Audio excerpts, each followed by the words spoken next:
조인섭 변호사의 상담소.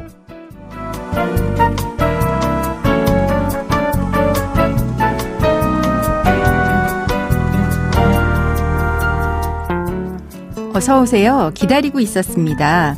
무슨 일이 있으신가요? 편하게 말씀하세요. 제가 들어드리겠습니다. 속 시원하고 정확한 자문으로 법률 문제를 풀어드리는 조인섭 변호사의 상담소, 지금 바로 문을 열겠습니다. 저는 조인섭입니다.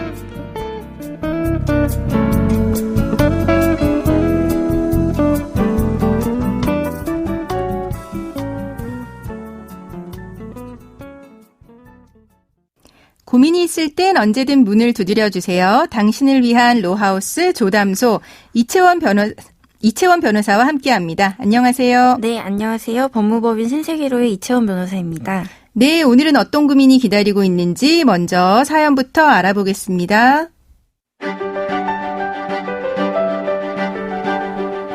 저는 인터넷 생방송과 유튜브를 진행했던 인기 크리에이터였습니다.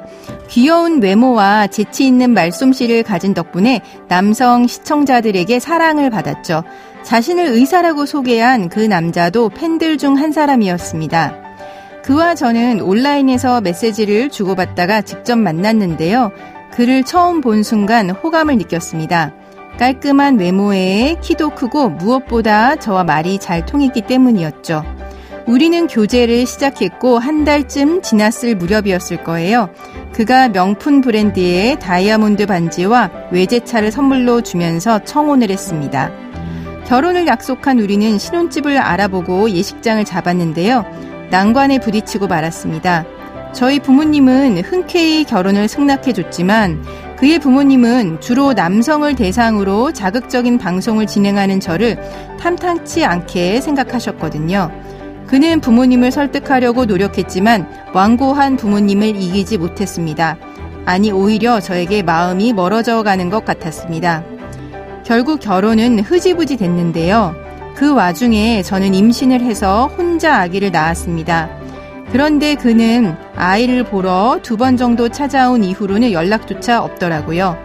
다른 건 몰라도 아이를 그의 자식으로 인정받게 하고 싶습니다. 그리고 그와 결혼을 약속하고 예식장도 알아보러 다녔으니 약혼한 거나 마찬가지 아닌가요? 위자료도 받고 싶은데 가능할까요?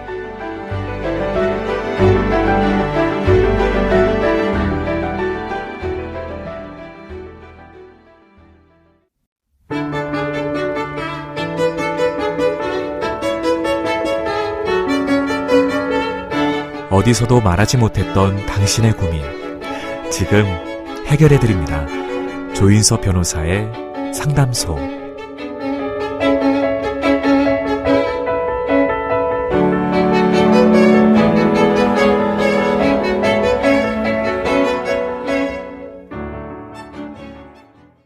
네, 결혼도 하기 전에 끝난 관계입니다.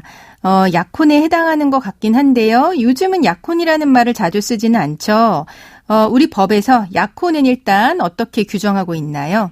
네, 약혼이란 장차 혼인할 것을 약정하는 당사자 사이의 계약을 의미합니다. 네. 최근에는 약혼이라는 말이 자주 쓰이진 않지만 전통사회에서는 혼인을 전제로 한 하나의 절차로서 약혼식을 올리는 경우도 있었죠. 그렇죠. 네, 결혼을 약속하는 행위인 만큼 우리 민법은 제800조에서 약혼을 하나의 계약으로 규정하고 있습니다. 네. 그러면은 사연자분은 교제하던 남자와 결혼을 약속했지만 결국 집안의 반대로 결혼에 이르지 못한 상황이세요. 그럼 사연자분은 약혼했다고 볼 수 있을까요? 네, 사연자분의 경우 약혼이 있었는지 그리고 약혼이 파기되었는지 살펴보려면 판례가 약혼의 성립을 어떻게 정의하고 있는지 살펴봐야 하는데요. 네. 우리 대법원은 약혼은 특별한 형식을 거칠 필요 없이 장차 혼인을 체결하려는 당사자 사이에 합의가 있으면 성립한다고 하며 네. 서로의 부모를 만나 결혼 승낙을 받거나 예물을 주고받았다면 약혼이 성립되었다고 봄이 상당하다고 판단했습니다. 네. 사연자처럼 결혼을 전제로 명품 다이아 반지와 차를 선물 받았으니 예물을 받은 것이라 할 수도 있고 네. 신혼집을 알아보러 다니면서 결혼식장을 계약한 뒤 양가 부모님께 인사를 하는 등 결혼을 전제로 한 준비 기간을 가졌으므로 약혼이 성립되었다고 봐야겠죠? 네. 그러면은 사연자분은 약혼했지만 남자 쪽 부모님의 반대로 결혼에 이르지 못했습니다. 이런 경우 손해배상 청구 가능할까요? 일반적으로 남녀가 만났다가 헤어진다고 해서 무조건 손해배상을 청구할 수는 없겠지만 그렇죠. 네. 네, 약혼은 일종의 계약이다 보니 이에 대한 불이행이 있다면 손해배상을 청구할 수도 있습니다. 네. 사연자분은 남자의 적극적인 구애로 교제를 시작해 결혼식장까지 잡고 진지하게 결혼을 준비했지만 사연자분의 직업만 보고 의뢰인을 마음에 들어하지 않았던 남자 쪽 부모님 때문에 결국은 남자 역시 사연자분과 점점 멀어지게 되면서 약혼이 파기되었는데요. 네. 심지어 사연자분이 아이를 임신했음에도 전혀 아버지의 역할을 하지 않는 등 사연자분과의 신뢰관계를 깨트리는 행동을 하였으므로 네. 약혼의 파기는 결국 남자의 유책 사유로 인한 것이라 볼 수 있기 때문에 정신적 손해를 배상할 의무가 인정된다고 보여집니다. 네. 이때 정신적 손해는 위자료를 청구하는 방법으로 지급받을 수 있고 우리 법원은 결혼 준비 또는 사실혼 기간, 약혼 파기의 태양과 그 경위, 서로의 직업, 나이, 경제적 상황 등 재반 사정을 고려하여 결정하게 됩니다. 네. 그러면은 이제 사연자분은 이제 손해배상 이제 위자료 청구를 하실 수 있는 걸로 보여지는데요. 만약에 소송에 앞서서 준비해 놔야 할 것이 있다면 어떤 게 있을까요? 네, 일단 증거 수집이 확실하게 되어야 합니다. 네. 서로 아무런 문제 없이 결혼을 준비하다가 상대방이 결혼에 대해서 신뢰를 주었음에도 갑작스럽게 돌변하여 일어난 정신적인 손해를 입증하기 위한 내용이 증거로 남아있다면 좋겠죠. 네. 그리고 사연자분은 혼인신고를 하지 않은 상태에서 아이가 태어났어요. 남자 쪽의 자녀로 올리고 싶다라고 하셨는데 이 방법도 알려주세요. 네, 약혼 기간 동안 사연자분이 출산한 아이는 사연자분과 상대방 남자 사이에서 출생한 친생자가 확실하기 때문에 이에 대하여 혼인신고 없이도 인지청구를 통해 상대방의 자녀로 인정받게 할 수 있습니다. 네. 법원에 인지청구를 하면서 앞으로 아이를 키울 친권자 및 양육권자를 지정해달라고 함께 청구할 수 있고요. 네. 당연히 아이를 키우면서 발생하는 양육비에 대해서도 일정 부분은 상대에게 부담하라는 취지의 양육비 청구도 가능합니다. 만약에 사연자분이 아이의 출생 신고를 하지 않았다면 인지청구하기 전에 먼저 출생 신고는 하셔야 되는 거죠? 네, 인지청구 전에 어머니 앞으로 출생신고를 할 수 있습니다. 네. 그리고 사연자분은 임신 기간부터 출산까지 혼자 이제 다 하셨다고 하는데 만약에 아이의 아버지에게 아무런 도움을 못 받았다면 출산 비용부터 소송을 제기하기 전까지 들었던 이제 과거 양육비 이 부분도 청구할 수 있을 것 같은데 어떤가요? 네, 사연자분처럼 혼자 출산하여 소송을 제기하기까지 아버지의 도움을 전혀 받지 못한 경우에는 과거 양육비까지 일시금으로 청구할 수 있습니다.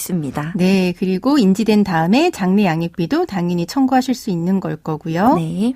네, 그럼 지금까지의 상담 내용을 정리를 해보면 사연자분은 남자 쪽에 적극적인 구애로 결혼을 약속했습니다.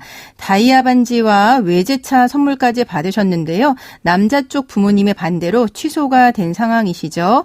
그 상태에서 혼자 출산을 했는데요. 서로의 부모를 만나서 결혼 승낙을 받거나 예물을 주고받았다면 약혼이 성립됐다라고 보기 때문에 약혼을 일방적으로 파기한 남자 쪽에 손해배상 청구를 할 수 있어 보인다라고 이야기를 해주셨고요.